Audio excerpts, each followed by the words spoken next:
make my way back, there's some imagery that I want to capture.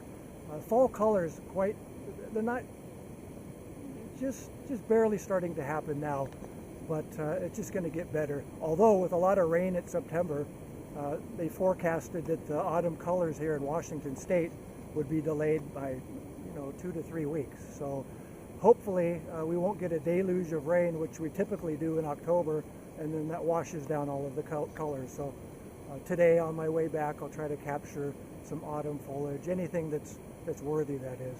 So we're gonna make my way back. The beach hike was just not even a mile, I don't think. So I'll be back at the car in about 15 minutes. So I'll take you with me. At Neah Bay, which I came through to get out to the coast, and again, the northern tip of Washington State. Clouds are rolling in, wind has picked up. I was thinking about putting the quad up and shoot some water. We have the Strait of Juan de Fuca back here, and the northwesternmost point of Washington State is that away. Sun's up there, clouds are coming in, wind is moving in, so I don't know if I'll put the quad up. Wind is kicking up pretty good, but I know of some places that might be sheltered that I marked that I've wanted to shoot for quite a while heading back down. So again, Neah Bay, Washington, Olympic Peninsula.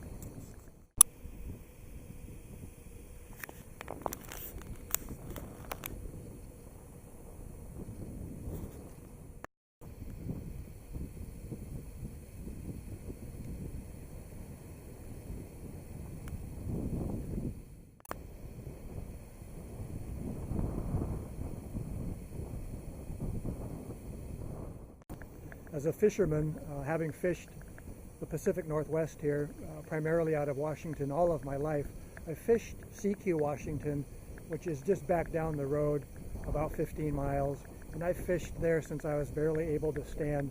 But Neah Bay I've never really fished out of, and it's a tribal, it's the Makah Reservation, and it's tribal, and the marina's right over here, but phenomenal fishing grounds are out 20 miles to sea up the Strait of Juan de Fuca between Washington State and Canada, called Swift Shore Bank. And I was up in July with a couple friends and fished, and it was phenomenal. And the whale activity, the humpbacks and the bait, and it was just incredible. And the fishing was great as well for Chinook salmon. I do have another YouTube channel, and it's just my name. It's Ed Arneson, Arneson, and that's my fishing channel if you'd like to check it out. More adventures there as far as primarily just fishing. And so again, during the summer in particular, these are phenomenal fishing grounds. At least used to be back in the day. Things have changed quite a bit regarding the fisheries up here. That's the town of Neah Bay there. The coast is on the other side, and then the marina right there. And then a sanctuary island is Wa'aga Island right there. To get out of the marina, you've got to head down, basically south, and around the island, and then out into the strait, and then out to sea.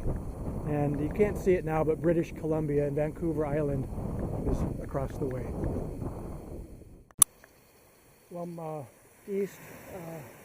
south of Neah Bay, a little old abandoned boat launch here and park on the Strait of Juan de Fuca.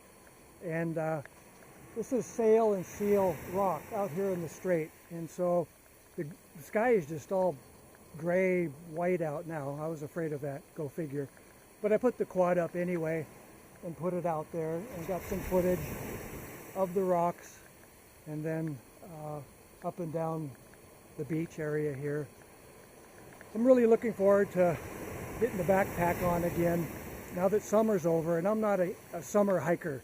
I don't do the heat very well and the constant sweating, so now that the Olympics are pretty much cleared of the vacationers and the summer hikers and the campers, I'll have the Olympics to my own. So I'm looking forward to getting my gear together and heading back up into the Olympics and do some vlogging, and of course always gathering imagery.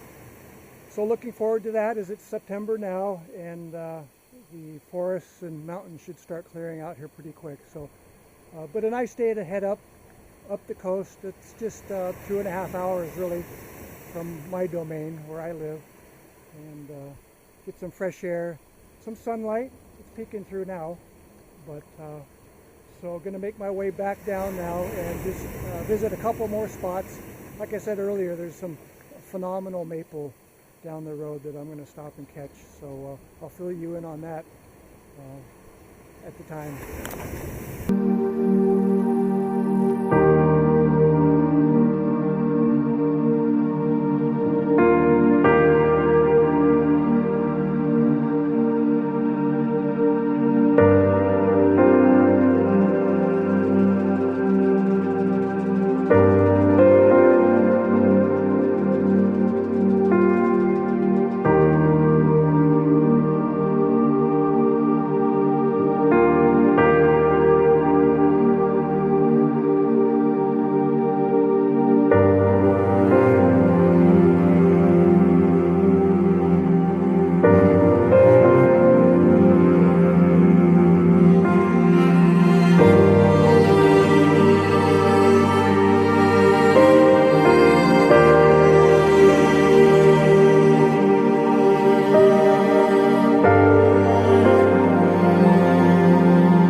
So that's Seal and Sail Rock.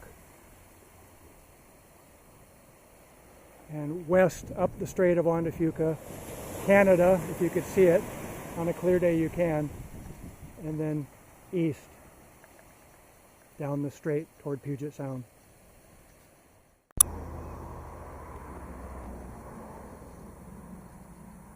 So this is the town of Sekiu, little fishing village. It was known for world-renowned salmon fishing.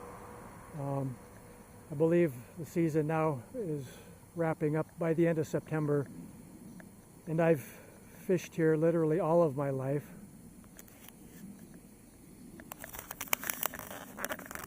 I have photos of me, at least under 5 years of age, with my mother and my father out on the furthest dock down there holding, my mom and dad had salmon in their hands, and I'm a little towhead kid.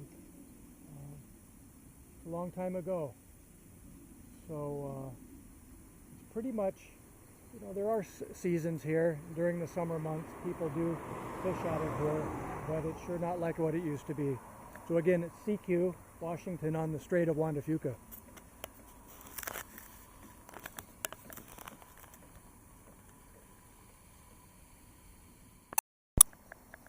I'm on this spur that runs from Port Angeles through Clallam County, of course, to Sekiu, and it kind of cuts off a lot of 101 to Lake Crescent. But as long as I can remember driving on this route, there's a grove of trees. It's a mix of trees, but right now there's some scattered leaves on the floor here, and I've never shot this. I've passed by it many times, but I just never shot it. So I focused on some leaves here, and I just really like the tree trunks, and of course various lighting. The conditions would always be different. And again, the sky is just pretty much white, so there's really no light coming through the canopy or anything, but I really enjoy this area.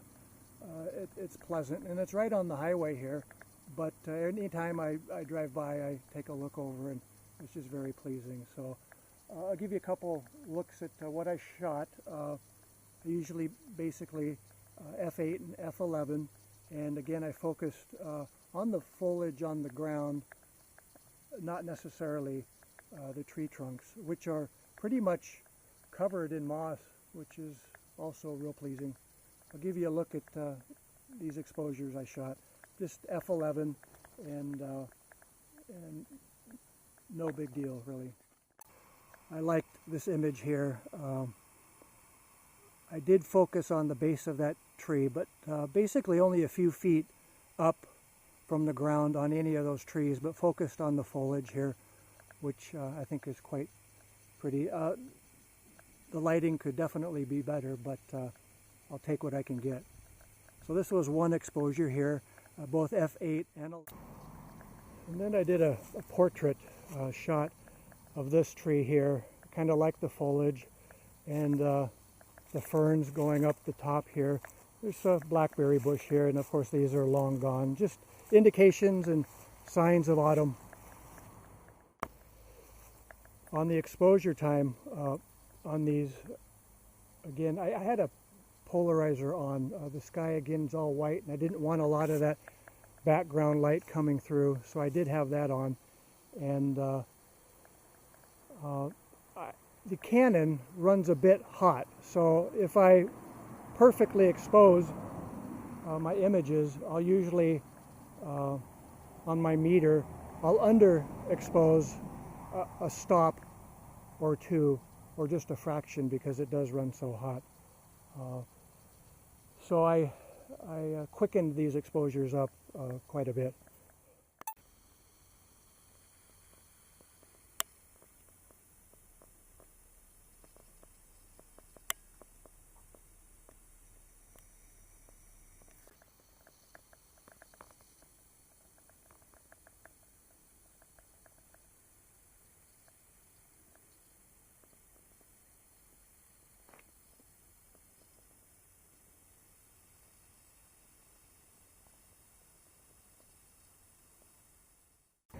I'm leaning on a fence here, and I poked my head through one of the rungs, got low, and shot the base of that maple there.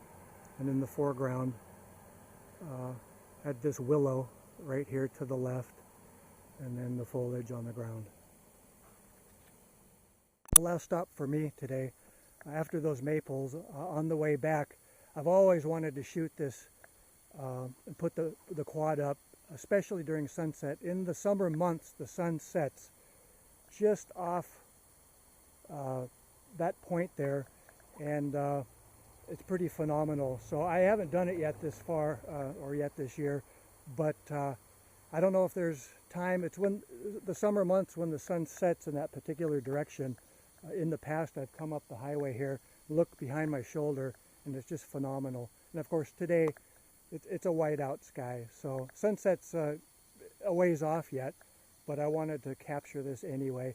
I took some imagery. I don't know what will become of it. I'm thinking maybe I can convert to some black and white. So I'll give you a look at that, and then off I go.